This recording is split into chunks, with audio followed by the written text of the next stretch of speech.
Magandang hapon sa inyo lahat mga kabayan.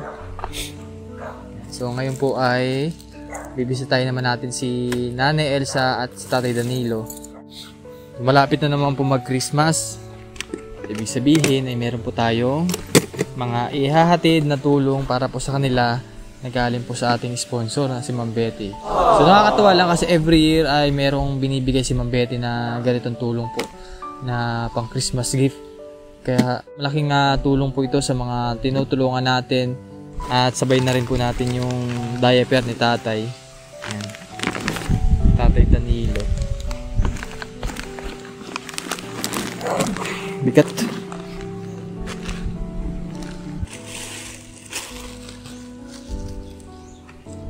Salamat din po sa inyong mga panonood sa ribbon cutting ni Nanay Bibilita.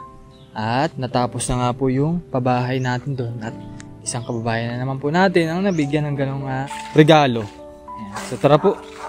So napakarami po natin dala. Bigat. Bago na yung bahay ni Nanay Elsa. Natapos na.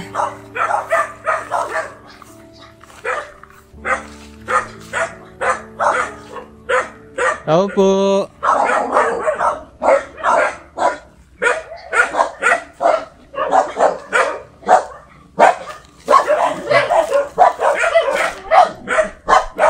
Daming aso ni Nanay Elsa dito. Ako'y lagi na napunta din, hindi niyo ako makilala.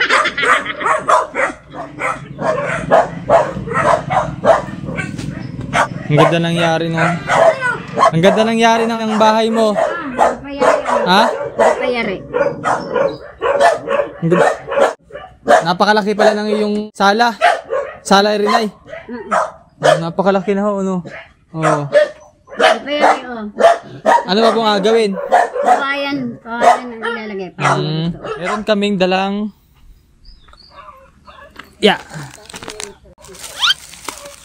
Ito Nanay. Pwede mo rin lagyan ng palaman.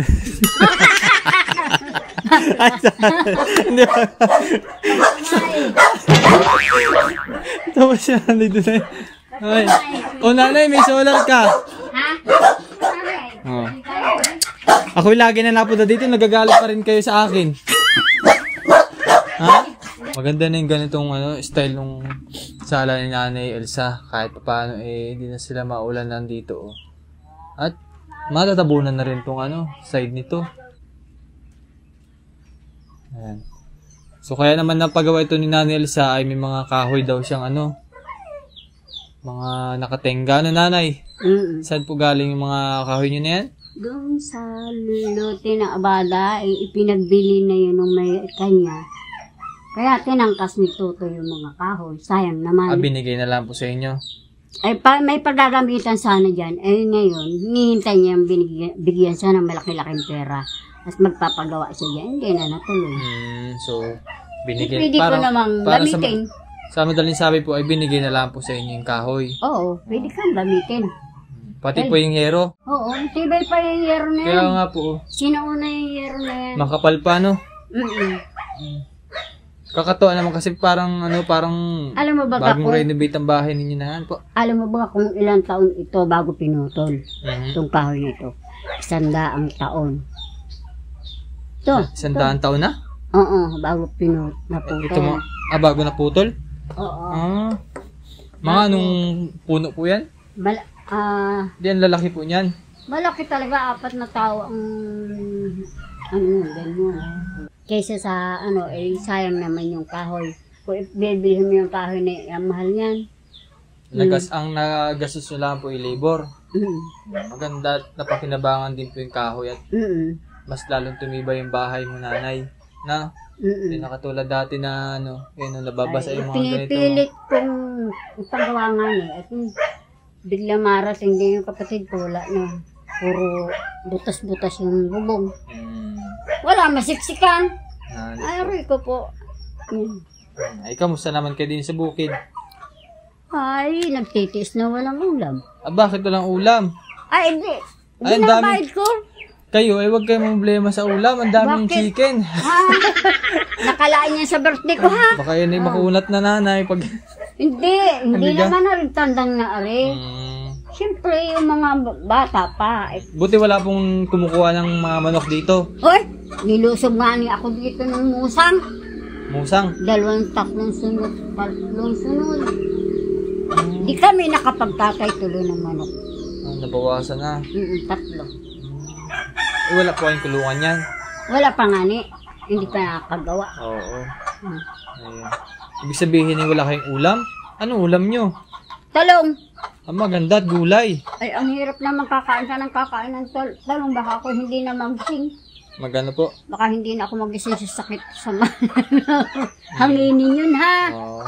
Ay, Malunggay. Oo. Kasi hindi naman palagi ganun po ano. Oo. Pangit din at gawa ng nakakasuya din. Baka umay-umay na rin. Mabutit meron pong bigas. Wala nang problema sa bigas. Oo. May Ay, mas. awa naman ang Sakto din pala nanay kasi ang dala namin ay puro talong. Nasakit yung tagliran ko eh. Ano naman talong na din ang Hindi, talong? joke lang po. Yan ay ulam. Sige, yan po at galing sa ating sponsor na si... Biti. Oh, di ba? Kilala na yung nanay ko sino yung mga nagbibigay sa atin. Sarap higupin ito. Hoy nanay, yan hindi man juice yan. Oily yan. Hindi ako makatawa, sakit ng tagliran. Masarap higupin. Ha? Ay, parutpot lang. Aray ko. Pag hinigip pwede, sabog ang sa... So ito nanay, may mga ulam mo. Yan. Sino ba nagkakape sa inyo? Kayo ha? Nilalagyan ko ng kape yung aking gatas. Ayan, so pang ulam na oh. Di, Sarap. pwede nasagot na po yung kahilingan ninyo magkameron ng Mabilog na yun. ulam. Itlog ho. Ba? Oh. May itlog. At talong. At ito nanay, may pampers pa si tatay. Oh, isa na lang. Ito po ang pampers ni tatay. Galing po kay... Tita Betty. Yo. Thank you po. Salamat po kay Ma'am Salamat Betty. po, Madam Betty. Sana po ulig-lig at umaapaw yung dating sa inyong biyaya. Ay ano nanay, ano ang hiling mo ngayong Pasko? Ngayong Pasko. Umuwi ang anak. Madaming utang yun. Huwag na muna natin hilingin. Ano? Ay basta. Basta, siya ay hawag magkasakit. At gayon din kami. Mahalaga ay Oo. bigyan pa ng maganda pa ang katawan si Tatay Danilo. Oo. Ano po? Oo. At kahit paano ay makaraos sa buhay. Yes. At ito ay Masaganang bigay sa amin ni Ma'am Betty. Salamat po. Yum yum. Kaya lang sabon ito. Paano ito magiging yum yum? Bango. Ay, nalaglag. Pero ba? Nalaglag ang juice. Muna update natin kay Nanay Elsa.